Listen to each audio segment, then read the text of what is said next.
Hortense Diftin, notre bonne Normande. Oui, Bonjour oui, Hortense. c'est vrai. Bonjour Elena, bonjour tout le monde. Alors finalement, consommer français, ce chapitre, ce sujet d'émission vous a donné mal à la tête, j'ai C'est l'impression. pas ça, mais il faut consommer français. Ouais, On nous le répète tous les jours. ouais. Arnaud, il nous l'a dit. Arnaud, Si on bonjour. consomme français, on finira par gagner la bataille du Made in France. Oh, Mais nous, on veut bien la gagner, la bataille. Mm. Mais c'est pas hyper évident tous les jours. Mm. Parce que le Made in France est souvent plus cher que le Made in ailleurs.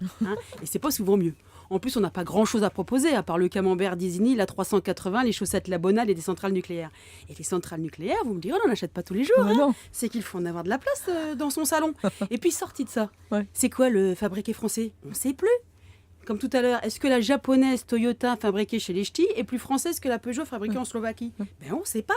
Et est-ce que si on devait prendre ce qu'il y a de français dans une Dacia, on repartirait pas seulement avec une pédale et un volant? On ne sait pas.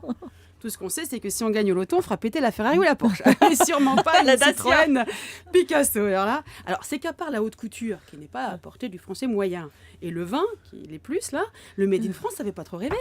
Et pourtant, Elena, Oui. pourtant, fut un temps pas si lointain, où nous étions à la pointe de l'innovation. Ouais. Ça n'a pas duré, on n'a pas transformé les sémés. Souvenez-vous du temps du Minitel, Ah oui. de 3615 Oula, Ah. et de la facture de téléphone qui allait bien avec, Ah. et le bebop, et la Super 5.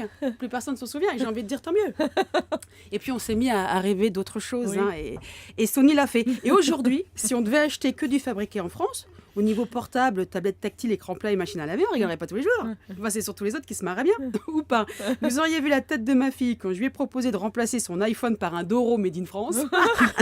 J'ai bien cru qu'on allait la perdre. Dans la bataille du Made in France, elle n'est pas encore gagnée. Alors.